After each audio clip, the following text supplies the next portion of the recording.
الحمد لله رب العالمين والعاقبة للمتقين ولا عدوان إلا على الظالمين وأشهد أن لا إله إلا الله ولي الصالحين وأشهد أن محمدًا عبده ورسوله إمام المتقين الصادق الأمين صلى الله عليه وسلم.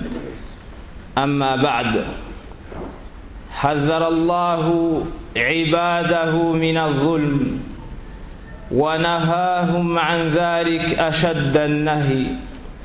عن أبي ذر الغفاري رضي الله عنه قال: قال رسول الله صلى الله عليه وسلم: قال الله عز وجل: يا عبادي إني حرمت الظلم على نفسي، إني حرمت الظلم على نفسي وجعلته بينكم محرما فلا تظالموا. الحديث أخرجه الإمام مسلم. الظلم يا عباد الله وضع الشيء في غير موضعه والجور، وكما سمعت حرمه الله سبحانه وتعالى على عباده. والظلم ينقسم إلى ثلاثة أقسام: ظلم العبد بالإشراك بالله تعالى، وهو أشد أنواع الظلم. العبد إذا وضع حق الله سبحانه وتعالى في غير موضعه بأن صرف العبادة لغيره سبحانه وتعالى فقد ظلم نفسه وأشرك بالله العظيم. قال سبحانه وتعالى: إن الشرك لظلم عظيم، إن الشرك لظلم عظيم. الشرك بالله أظلم الظلم وأكبر الكبائر. القسم الثاني ظلم العبد لنفسه بارتكاب المعاصي. هذه النفوس أمانة عند الله وتسأل عنها يوم القيامة. خلقت لعبادة الله ولطاعته سبحانه وتعالى، لإفراده بالعبادة، فمن صرف أو فمن أذنب ظلم نفسه لأنه لم يسعى لإنقاذ نفسه من النار. قال سبحانه: فمنهم ظالم لنفسه، أي بفعل المعاصي وترك الواجبات. القسم الثالث الظلم بين العبد وبين عباد الله.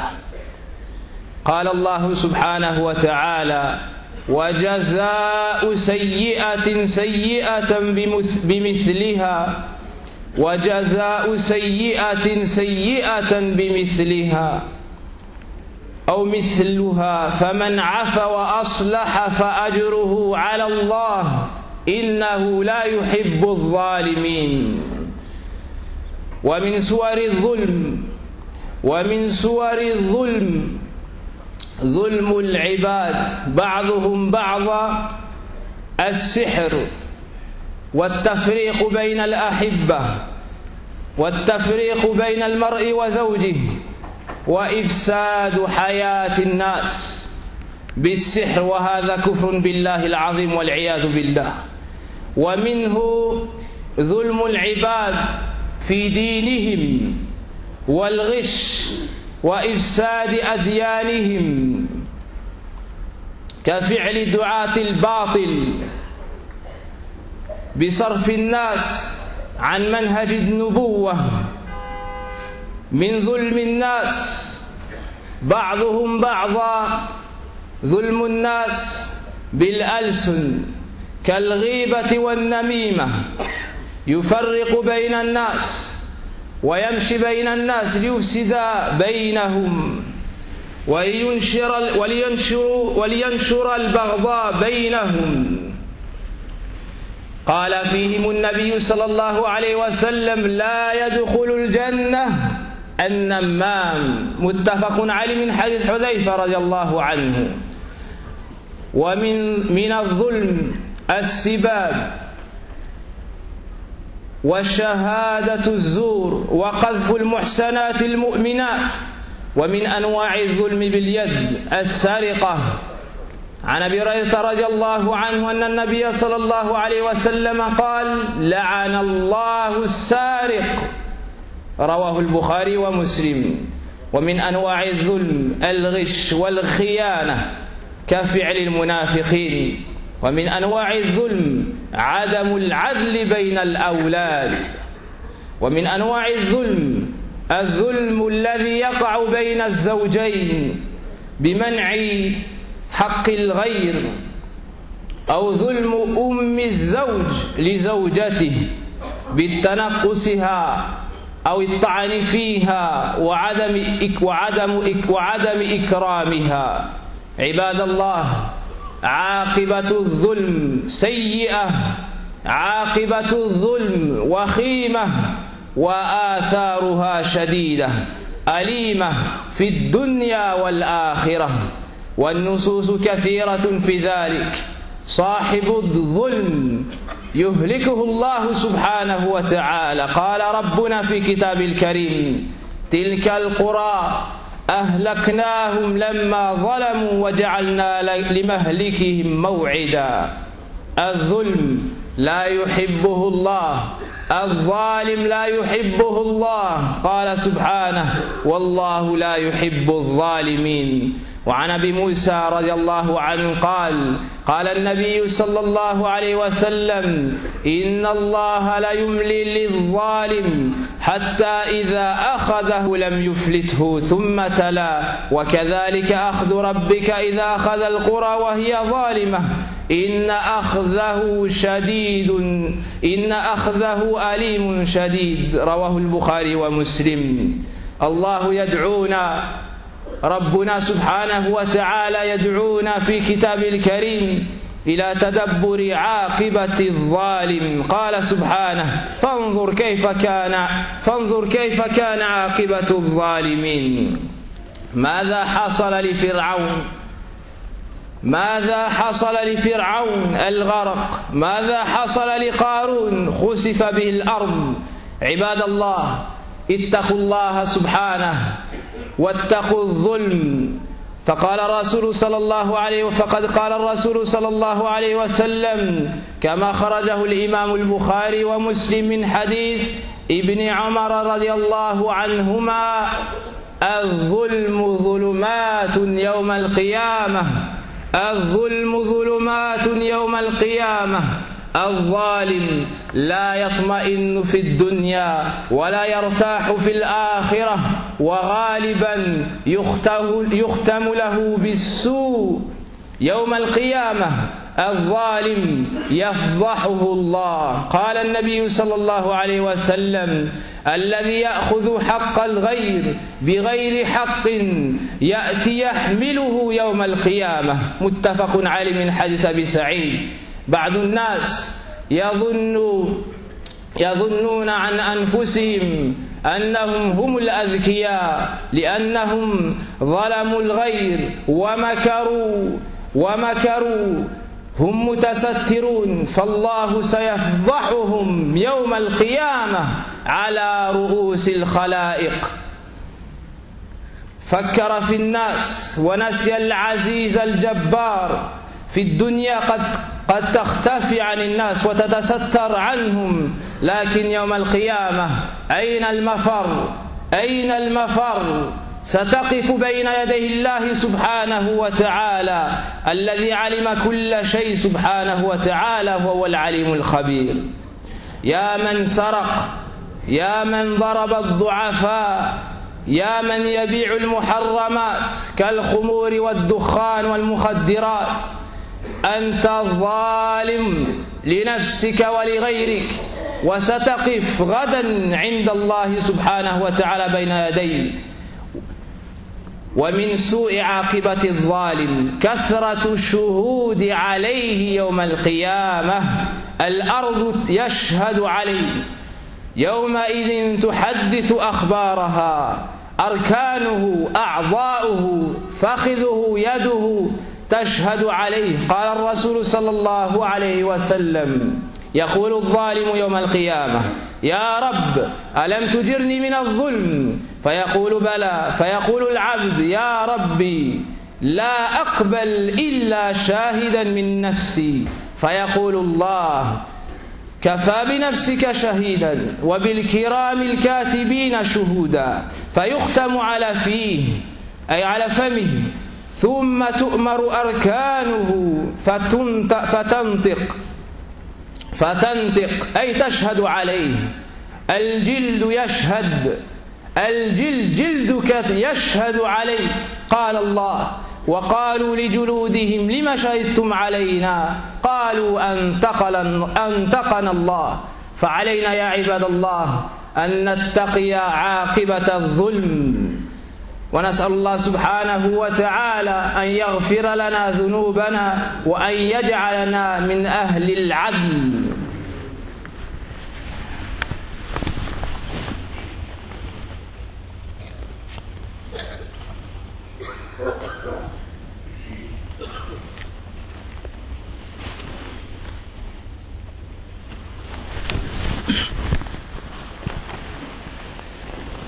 الحمد لله رب العالمين، وأشهد أن لا إله إلا الله وحده لا شريك له، وأشهد أن محمدا عبده ورسوله صلى الله عليه وسلم.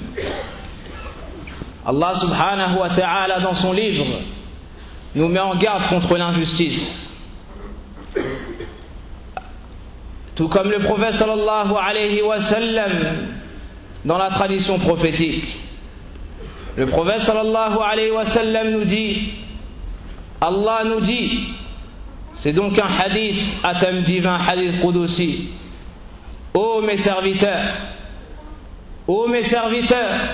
je me suis interdit à moi-même l'injustice et je l'ai rendue entre vous interdite. Alors n'opprimez personne.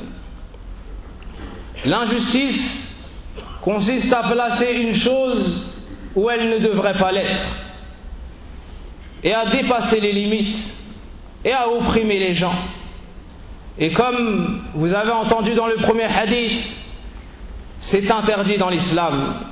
Et l'injustice se divise en trois. Le premier type d'injustice est l'injustice du serviteur en adorant un autre qu'Allah subhanahu wa ta'ala et en donnant le droit d'Allah à une personne parmi ses créatures ou à une chose. Allah nous dit à cet effet: certes, le polythéisme est une énorme injustice. C'est une injustice car tu as donné le droit d'Allah subhanahu wa ta'ala à une de ses créatures. C'est une injustice car tu as rendu la créature faible l'égale du créateur tout-puissant subhanahu wa ta'ala. Et cette injustice-là, Allah subhanahu wa ta'ala ne la pardonne pas. Et c'est le pire péché. Il n'y a pas de péché plus grave que cette injustice. Le deuxième type d'injustice est l'injustice que le serviteur se fait à lui-même, c'est-à-dire les péchés. Le troisième type d'injustice, c'est l'injustice entre les serviteurs. C'est l'injustice entre les serviteurs. Et c'est notre sujet ici. Allah tabaraka wa ta'ala nous informe dans le Coran qu'il n'aime pas les injustes. Il n'aime pas les injustes. Et les sortes d'injustice sont très nombreuses. Parmi celles-ci, la sorcellerie. Celui qui commet la sorcellerie et qui fait du mal aux gens, et toute la sorcellerie est un mal et de la mécréance. Il sépare entre l'homme et son épouse et répand le désordre sur la terre d'Allah subhanahu wa ta'ala. Parmi l'injustice, il y a le fait de tromper les gens dans leur religion et le fait de les appeler à un chemin autre que celui du prophète sallallahu alayhi wa sallam, comme ceux qui appellent à l'innovation, comme ceux qui trompent les musulmans et qui répandent des ambiguïtés dans la communauté du prophète sallallahu alayhi wa sallam, dans les rangs des musulmans, et qui réussissent à propager cela auprès des ignorants. Mais alhamdulillah, à chaque époque Allah tabaraka wa ta'ala mais des gens de la sunna, pour répandre la vérité et contrer le faux. Parmi l'injustice, il y a l'injustice commise avec la langue, comme le fait de mentir sur les gens, comme le colportage, le fait de marcher d'un groupe à un autre, afin de diviser les musulmans et de répandre la haine dans leur rang. À cet effet, le prophète sallallahu alayhi wa sallam nous dit: n'entrera pas au paradis celui qui commet ce péché, le colportage, an-namima. Parmi l'injustice, le faux témoignage. Le faux témoignage et le fait de mentir sur les gens. Parmi les types d'injustice commises avec la langue, le fait de parler sur les femmes chastes, les femmes musulmanes, et de les accuser de la fornication et d'autres péchés. Parmi les types d'injustice avec la main, le fait de voler le bien des gens, leur argent et ceux qui leur appartiennent. Parmi les types d'injustice, et le prophète sallallahu alayhi wa sallam nous dit concernant le vol, qu'Allah maudisse celui qui a volé. Parmi les sortes d'injustice, le fait de tromper les gens. Le fait de tromper les gens, et cela fait partie des actions des hypocrites. Parmi les types d'injustice répandus, le fait de ne pas être juste entre ses enfants. Le fait de ne pas être juste entre ses enfants rentre dans l'injustice qu'Allah subhanahu wa ta'ala a interdit, que le prophète sallallahu alayhi, contre le quoi le prophète sallallahu alayhi wa sallam nous a mis en garde. Parmi les types d'injustice, l'injustice de l'homme envers son épouse, en lui enlevant ses droits, ou en la chargeant au-dessus de sa capacité, ou l'injustice de l'épouse envers son mari, en ne lui donnant pas ses droits, en ne le respectant pas, en l'insultant. Parmi les types d'injustice, il y a le fait de tromper les gens, de vendre de mauvaises choses, comme l'alcool, comme la cigarette et comme les drogues. Ceux-là sont des injustes. Ceux-là sont des injustes et ils répandent le désordre sur la terre d'Allah subhanahu wa ta'ala. Et ils répondront de leurs actions yawm al-qiyamah, ce jour où personne ne pourra se cacher. Et ce jour où tout sera dévoilé. Et la finalité de l'injustice dans ce bas monde et dans l'au-delà est mauvaise et douloureuse. Allah tabaraka wa ta'ala anéantit les injustes tôt ou tard. Chaque peuple qui a été anéanti, de l'époque de Nuh alayhi salam jusqu'à notre époque, cela est dû à leur injustice. Allah tabaraka wa ta'ala n'aime pas les injustes. Et lorsqu'il laisse l'injuste faire, c'est pour mieux le châtier par la suite. Comme le prophète sallallahu alayhi wa sallam nous dit, Allah laisse un certain temps à l'injuste. Et lorsqu'il le saisit, il ne le laisse pas. Ensuite, le prophète sallallahu alayhi wa sallam a récité le verset qui nous montre que lorsqu'Allah châtie un peuple, il le châtie douloureusement, il le châtie avec dureté. Allah tabaraka wa ta'ala dans son livre appelle ses serviteurs à méditer sur la finalité des injustes. Où est passé Fir'aun? Où est passé Qarun? Fir'aun a été noyé et Yawm al-Qiyamah il recevra le plus dur châtiment. Qarun a été enseveli dans la terre. Où est le peuple de Lut? Allah les a élevés, les a retournés et les a lapidés. Où est le peuple de Ad? Où est le peuple de Thamoud? Tous ces injustes, Allah tabaraka wa ta'ala les a anéantis. Donc, chers serviteurs d'Allah subhanahu wa ta'ala, craignez l'injustice et sa finalité. Le prophète sallallahu alayhi wa sallam nous dit: l'injustice sera les ténèbres le jour de la résurrection. Celui qui vit dans l'injustice ne sera jamais tranquille, ni dans ce bas monde, ni dans l'au-delà, car il est injuste envers les serviteurs d'Allah. Et les serviteurs d'Allah vont invoquer Allah contre lui. Et le prophète sallallahu alayhi wa sallam nous dit: Da'watul mazloum mustajab. Laysa baynahu wa bayna Allahi hijab. L'invocation de l'opprimé est acceptée chez Allah. Il n'y a pas entre elle et entre Allah de voile. Donc si tu opprimes les gens, ils invoqueront Allah contre toi. Et Allah exaucera leur dua contre toi. Le jour de la résurrection, Allah va dévoiler l'ensemble des injustes. Personne ne pourra se cacher. Personne ne pourra se cacher. Le prophète sallallahu alayhi wa sallam nous dit: celui qui prend le droit des autres viendra yawm al-qiyamah et il portera ce qu'il a pris sur lui. Allah va le dévoiler devant l'ensemble des créatures, de la première à la dernière. Certaines personnes se pensent plus intelligentes, certaines personnes se pensent plus fortes que les autres, car ils arrivent à tromper les gens, à les voler et à les opprimer. Mais lorsque tu vois cette force sur toi, rappelle-toi qu'Allah tabaraka wa ta'ala est plus fort que toi. Et lorsque tu te caches des serviteurs d'Allah subhanahu wa ta'ala afin de les tromper, rappelle-toi qu'Allah te voit. Et ce jour-là, il te dévoilera devant l'ensemble de ses créatures. Celui qui a volé les gens, celui qui a frappé les faibles, celui qui a vendu des substances illicites comme l'alcool, comme la cigarette, comme les drogues, qu'il sache qu'il est injuste envers lui-même et envers les serviteurs d'Allah Azza wa Jal, et qu'Allah va le faire venir Yawm al-Qiyamah et il le questionnera sur ce qu'il a fait dans ce bas monde, et cela devant l'ensemble des créatures. Parmi la pire situation que recevra l'injuste, c'est qu'il y aura de nombreux témoins contre lui Yawm al-Qiyamah. En premier lieu lui-même, ses membres, ses jambes, sa main et l'ensemble de ses sens témoigneront contre lui. Sa peau va témoigner contre lui.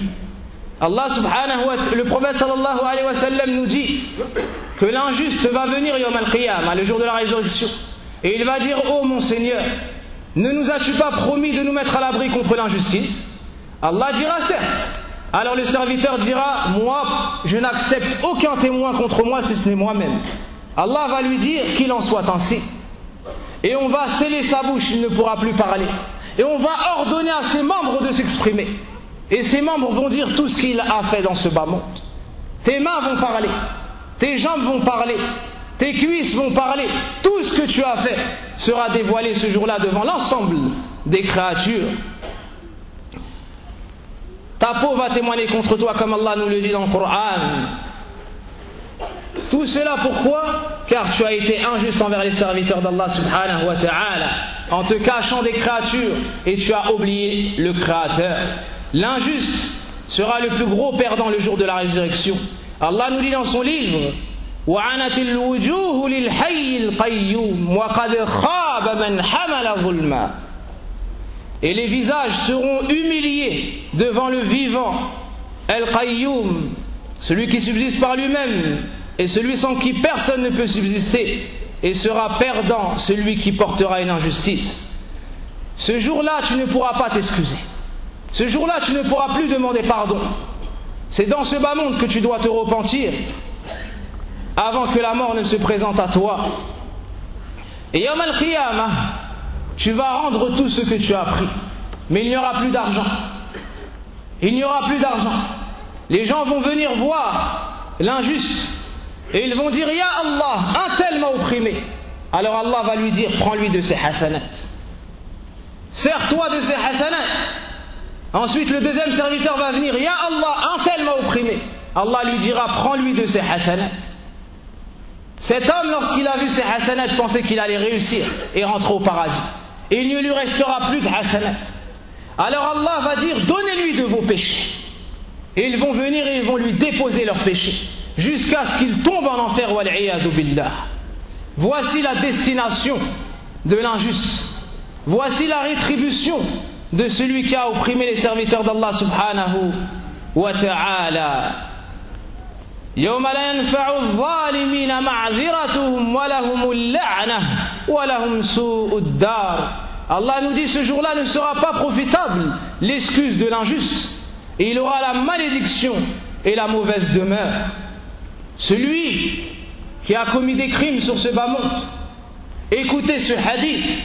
Le prophète sallallahu alayhi wa sallam nous dit que celui qui s'est fait assassiner dans ce bas monde arrivera Yawm al-Qiyamah avec la tête de son assassin dans sa main. Il arrivera avec la tête de son assassin dans la main, et le sang coulera. Il dira: Ya Rabb, sal hadha fima qatalani. Oh mon Seigneur, demande-lui pourquoi est-ce qu'il m'a assassiné. Demande-lui pourquoi est-ce qu'il m'a tué. Alors Allah lui dira: pourquoi est-ce que tu as tué mon serviteur? Alors le serviteur répondra: litakuna al-'izza li fulan. Il ne pourra pas mentir. Il dira pour que la puissance revienne à un tel. Regardez comment Allah Azza wa Jal va humilier les injustes ce jour-là. Tu ne pourras pas te cacher, tu ne pourras pas te sauver, tu ne pourras pas venir pleurer. Il n'y aura aucune excuse. Tu as lu le Coran, tu as entendu le discours, tu n'as plus aucune excuse. Et demain tu vas te retrouver devant Allah subhanahu wa ta'ala et tu vas répondre de tes actions. Alors repens-toi pendant qu'il en est encore temps. Et le prophète sallallahu alayhi wa sallam nous dit: les musulmans ne sont que des frères.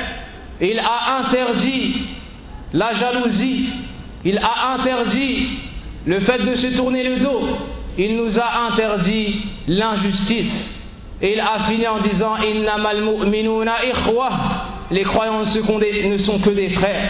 Et l'injustice est interdite envers le musulman et envers le non-musulman, car notre religion est la religion de justice.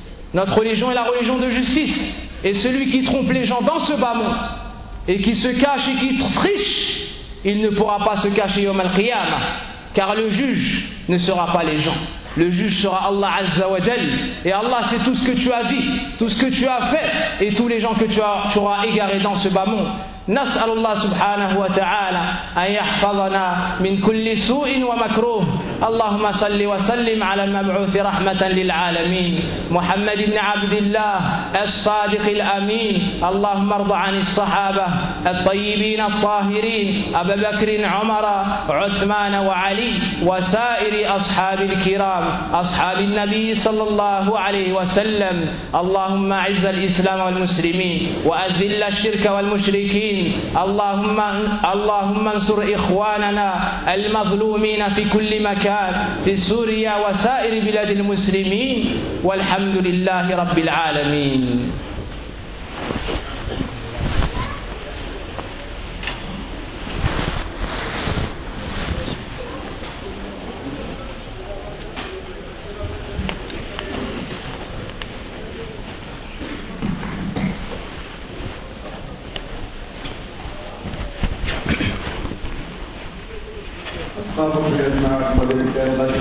قم الصلاة.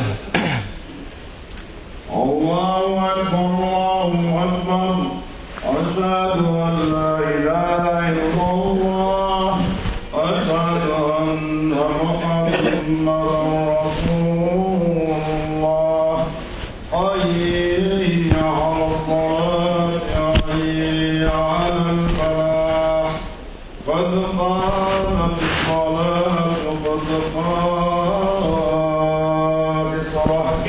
الله أكبر الله أكبر لا إله إلا الله.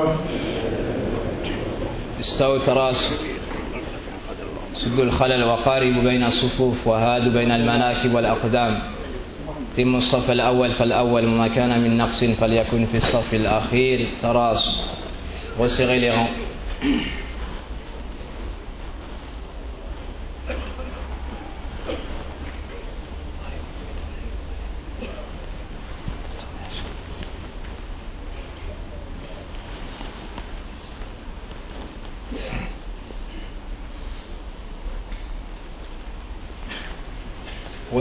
Resserrez les rangs. S'il n'y a plus de place pour ceux qui sont dehors, resserrez les rangs et dépassez les lignes.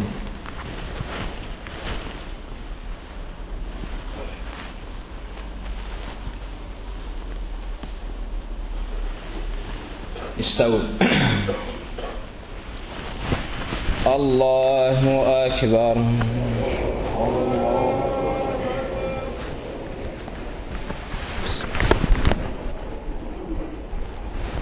الحمد لله رب العالمين الرحمن الرحيم مالك يوم الدين إياك نعبد وإياك نستعين اهدنا الصراط المستقيم صراط الذين أنعمت عليهم غير المغضوب عليهم ولا الضالين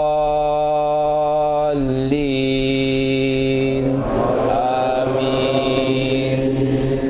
سبح اسم ربك الأعلى الذي خلق فسوى والذي قدر فهدى والذي أخرج المرعى فجعله غثاء أحوى سنقرئك فلا تنسى إلا ما شاء الله إنه يعلم الجهر وما يخفى ونيسرك لليسرى فذكر إن نفعت الذكرى سيذكر من يخشى ويتجنبها الأشقى الذي يصلى النار الكبرى ثم لا يموت فيها ولا يحيا قد أفلح من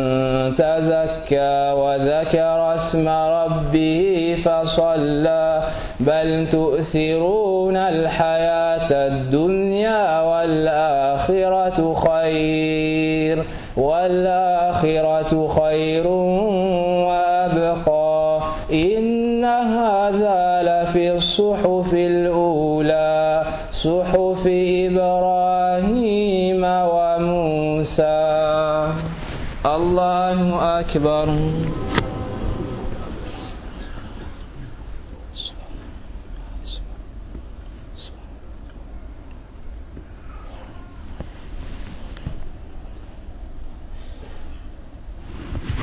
سمع الله لمن حمده.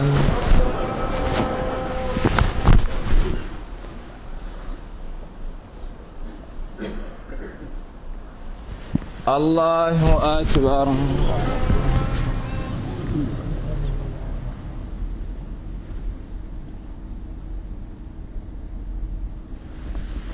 الله أكبر.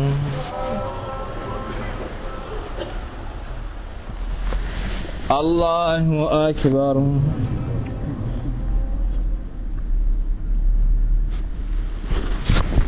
الله أكبر.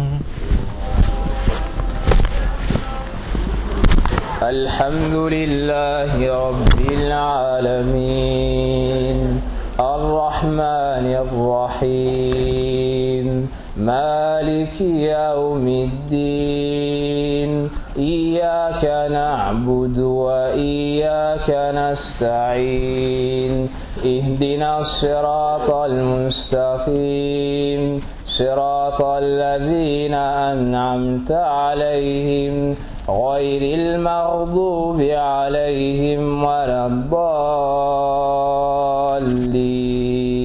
آمين.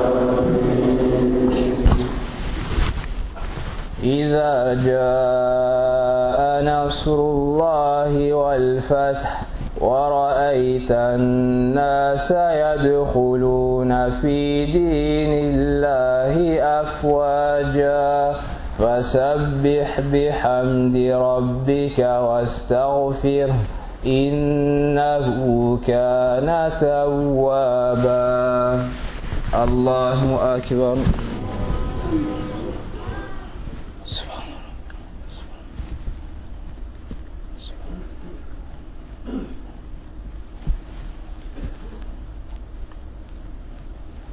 سمع الله لمن حمده.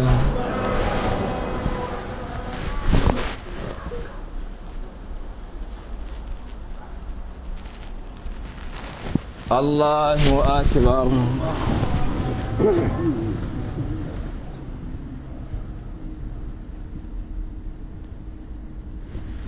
الله أكبر. الله أكبر.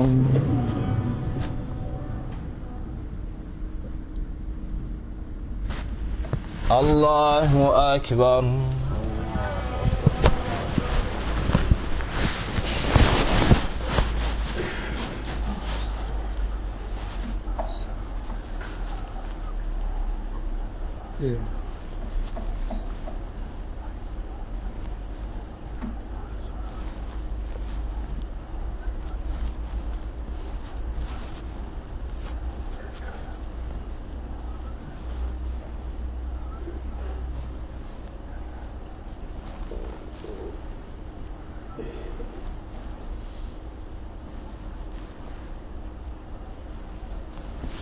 السلام عليكم ورحمة الله.